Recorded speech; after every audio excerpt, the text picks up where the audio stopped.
Et avant de vous demander vos mots, je vais installer les petits micros au col de vos t-shirts. Hop, je me permets.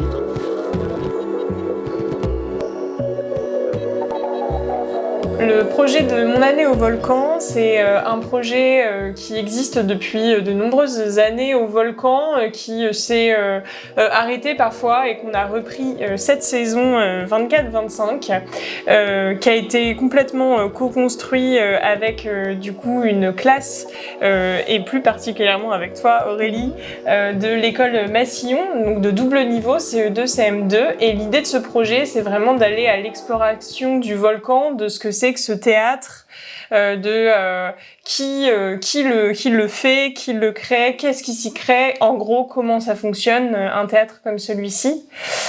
C'est un projet qui s'est étalé sur toute la saison, qui s'est construit à raison de 2 ateliers par mois, en tout cas un toutes les 2 semaines, et des rencontres de types variés, voilà comme on va le dérouler ensuite. Moi, de mon côté, c'était l'envie de toujours travailler autour du théâtre, cette fois-ci de manière plus théorique, j'ai envie de dire. Et on a après construit ensemble ce qu'on voulait mettre dedans, ce qu'on voulait faire découvrir aux élèves à travers d'abord des débats philo. Alors c'était la première fois que mes élèves faisaient des débats philo, ils ne savaient même pas qu'ils pouvaient faire de la philosophie. Ils ont adoré cet instant, ils ont appris beaucoup de choses. Et puis ils ont appris à être spectateurs, ce qu'ils devaient faire, ce qu'ils ne devaient pas faire.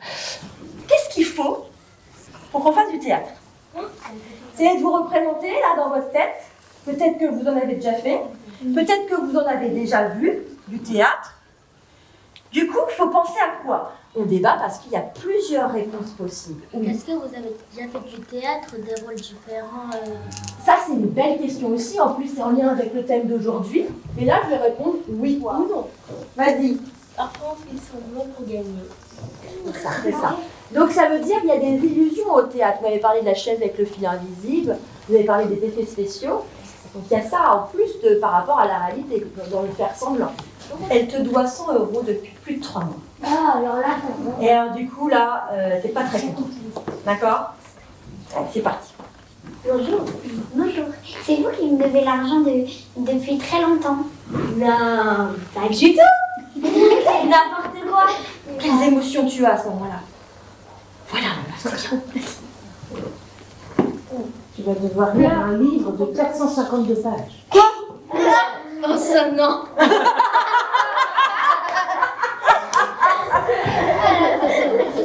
Si vous voulez, je vous donne même les clés de la voiture.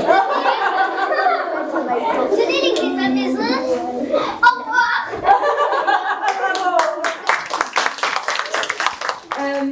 Est-ce que c'est agréable ou désagréable de jouer un rôle? Agréable. Pourquoi ce serait agréable? Pourquoi ce serait agréable de jouer un rôle? Vas-y. Parce que tu te sens libre, tu te sens toi-même. Ah, c'est ce que j'ai dit. On se sent soi-même alors qu'on joue un rôle. C'est incroyable. Parce que, en fait, tous tes problèmes, ils ressortent de toi et du coup, tu peux faire enfin ce que tu veux. Et puis les types de spectacles aussi qu'on pouvait voir dans un théâtre tel que le Volcan. Parce que pour eux, le théâtre, c'était quelque chose d'assez classique. Et en fait, ils ont pu découvrir qu'il y avait une énorme diversité, en tout cas au Volcan. Très bien. Alors, maintenant que c'est fait, un petit point pratico-pratique avant de vous laisser rentrer dans notre jardin des Petits-Nés. Afin de bien vous disperser dans le jardin, vous allez être séparés en différents groupes en fonction de la couleur du tampon que vous avez reçu. Chaque groupe va être mené par un guide jusqu'à l'entrée du paysage. Le groupe bleu, turquoise, bleu, oui, bleu. Alors le groupe bleu va pouvoir partir avec guide créateur son.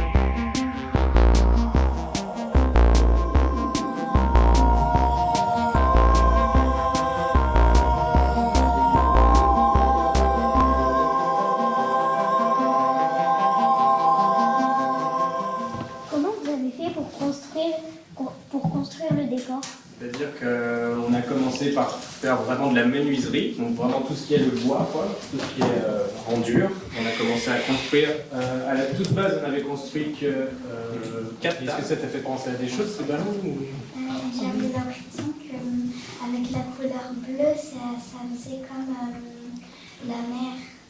De parler un peu du spectacle et de mettre des mots un peu sur ce qu'on a vécu. Et aujourd'hui, en fait, je voulais vous proposer un jeu plutôt autour des émotions. Où est-ce qu'il nous reste de la place ? Parce que du coup, si vous êtes... Enfin, il faut qu'on voit un peu où est-ce que vous êtes placés. Alors, attention, je mets amour, anxiété, je le mets là. Voilà. Ah oui, ennui, c'est vrai que c'était un peu long. Ah, c'est ennuyeux. Avant qu'on rentre dans la salle. Non, mais c'est vrai que c'était un peu long. J'étais un peu triste, mais j'ai bien aimé ce spectacle. Pourquoi t'étais un peu triste ? Parce que ça se finisse, mais ça n'a pas fait la même émotion que tristesse. Ah, d'accord. Entre les deux. Est-ce que ça a gêné certains le fait qu'il n'y ait pas vraiment d'histoire C'est vrai que souvent quand on va voir un spectacle, on s'attend à ce qu'il y ait une histoire, à suivre l'histoire. Oui, parce que vu qu'on était dans le noir, j'avais cru qu'après il y aurait un narrateur qui allait parler. Moi j'ai eu un petit peu peur quand le sol, comme s'il respirait, il bougeait. Ah oui, quand ça. Ah oui, c'est vrai, les respirations du sol. C'est aussi le cas pour toi, Emma ? Ok. Elle était amoureuse du spectacle. Amoureuse du spectacle. Ok. C'est une belle déclaration d'amour au spectacle, ça. Parce que, suite à ces grandes questions-là, la deuxième grande partie de ce projet entre janvier et mars, c'était maintenant le théâtre.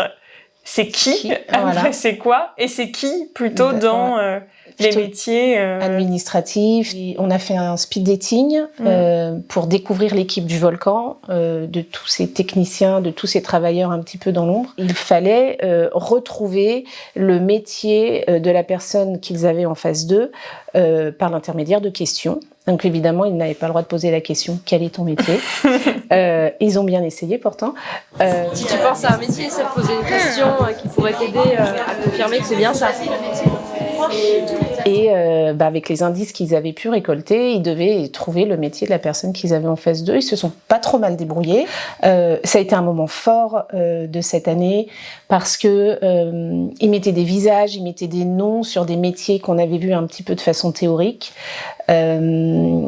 Et puis il y a quelque chose qui est passé, en fait, eux ils étaient très contents d'en connaître un petit peu plus sur l'équipe du Volcan. Et puis ils se rendent compte maintenant quand ils arrivent dans la salle de spectacle, ah bah où est-ce qu'il faut regarder ? Bah oui, mais là il y a de la lumière, ça se passe là. Là il y a le son, bah oui, mais c'est ici qu'ils sont en train de régler tout ça. Ça rend les choses plus concrètes, peut-être un petit peu moins magiques, mais bien plus concrètes. Ils ont pu rencontrer Camille aussi. Sur les questions de direction et de programmation.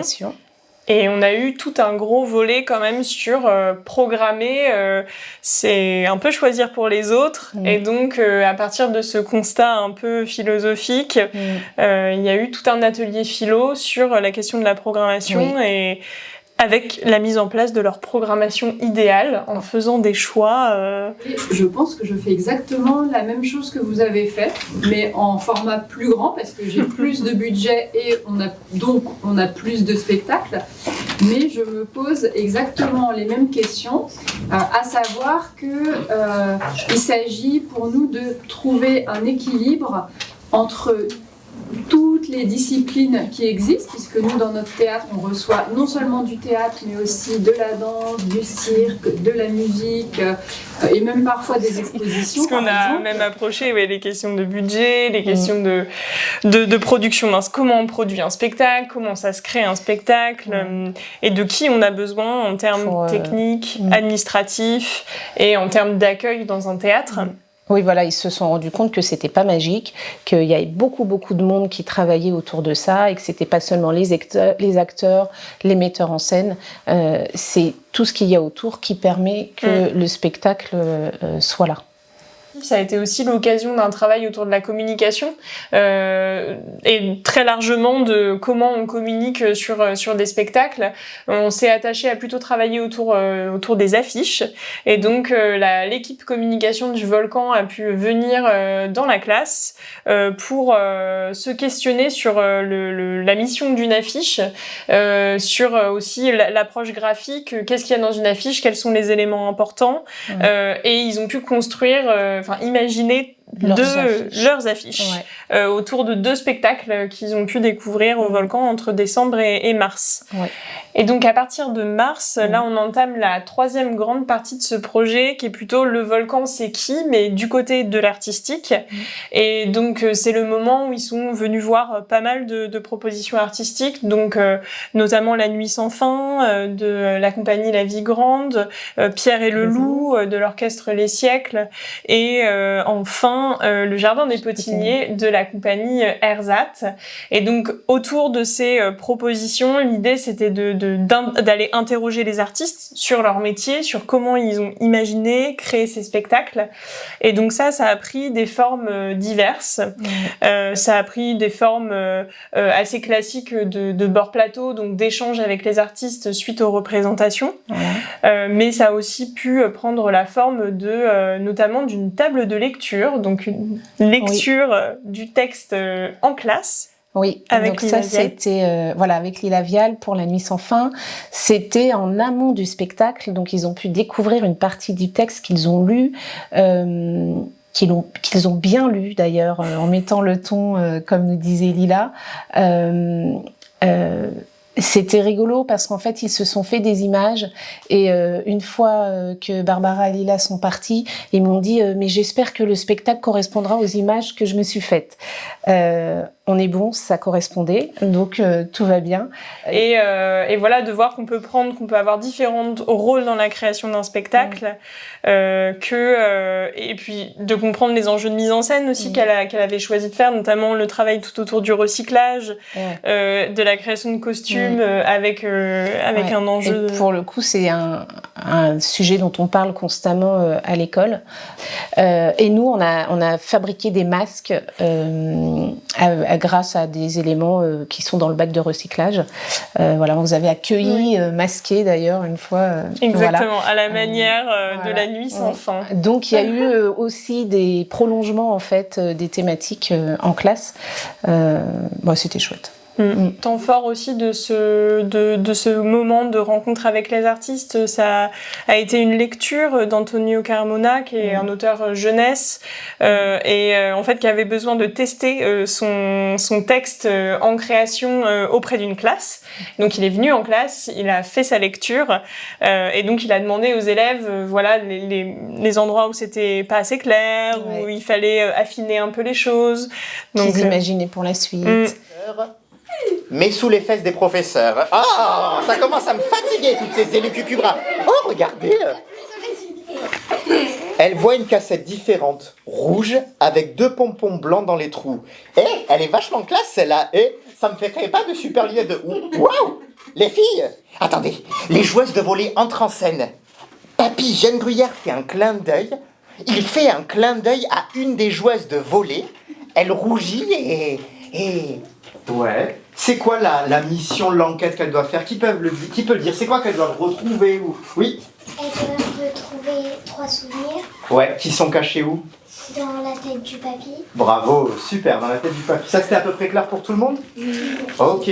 Qu'est-ce que ça veut dire quand je dis cette phrase? L'autruche et le samouraï se combattaient à l'intérieur de sa tête. T'as une idée de ce que ça veut dire? Oui, ça veut dire qu'elle ne sait pas si elle veut choisir d'y aller ou d'y rester. Ou de rester dans le vrai monde. Oui, c'est à peu près ça. En fait, elle ne sait pas si elle doit écouter le courage qui lui dit « je veux connaître la vérité », ça c'est le samouraï, ou l'autruche qui dit « je veux pas savoir, je reste la tête dans la terre ». Et puis enfin, la dernière idée, c'était de les impliquer aussi en tant que classe complice dans des temps forts en fait de la vie du théâtre. Et donc ils ont pu participer, nous aider sur la communication à 2 endroits de l'année. Donc sur le moment du Haddock Festival où effectivement ils ont pu enregistrer leur voix pour présenter le Haddock sur des petits teasers vidéo et audio qui ont été diffusés au cinéma, à la radio, enfin voilà, à différents endroits de la communication de la ville et du réseau. De l'acrodance, un spectacle dans un bus. Des concerts, du théâtre, des marionnettes, en voiture, voilà. Et des histoires sur la nature partout. On les a sollicités sur l'écriture en fait de la présentation des spectacles de la saison prochaine sur le Volcan Junior. Et donc on a écrit avec eux, enfin ils ont écrit et nous on les a accompagnés. Mais ils ont vraiment bien joué le jeu pour présenter les spectacles à leur famille et à d'autres enfants. Et donc on leur a laissé la parole lors des présentations de saison. Ils ont été enregistrés encore une fois. C'est ça. Et voilà, on a pu les entendre. Ils ont présenté à combien 1400 personnes sur les sur les deux soirées. Coquille. Approchez. Voulez-vous voir une menthe religieuse et un singe danser dans la forêt? À travers les lumières et les confettis, un danseur et une danseuse acrobatique circulent dans un décor jonché de parapluies semblables à des coquilles. Du classique au hip-hop dans une ambiance lumineuse et joyeuse. Observez la nature prendre vie.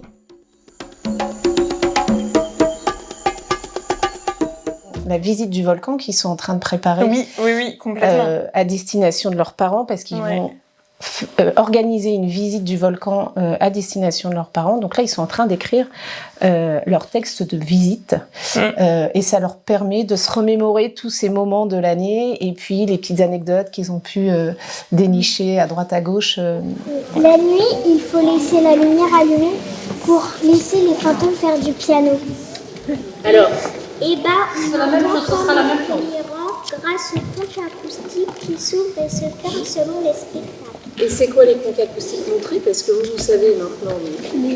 Les murs et le plafond. Maintenant, c'est eux les experts aussi de ce théâtre. Ils en savent plein de choses. Et donc, c'est maintenant à eux d'ouvrir la porte de ce théâtre à leurs parents, à leur famille et de leur montrer que c'est un espace. C'est un lieu qui leur fait plus peur, en fait. C'était intimidant avant d'entrer dans ce lieu. C'est vrai que c'est majestueux quand on entre. Là, maintenant, ils sont chez eux, au volcan. Donc, ils n'ont plus peur. Ils disent à leurs parents, faut y aller, c'est pour tout le monde, le volcan. Et puis, ils ont bien raison. Oui, ils ont bien raison, tout à fait. Et donc, pour définir le volcan en un mot, qu'est-ce que ce serait, vous? Barbara. Acteur. Cadeau. Joyeux. Activité. Surprise. Un rôle.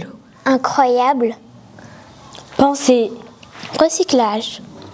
Étonnement. Musical. Passionnate. Artiste.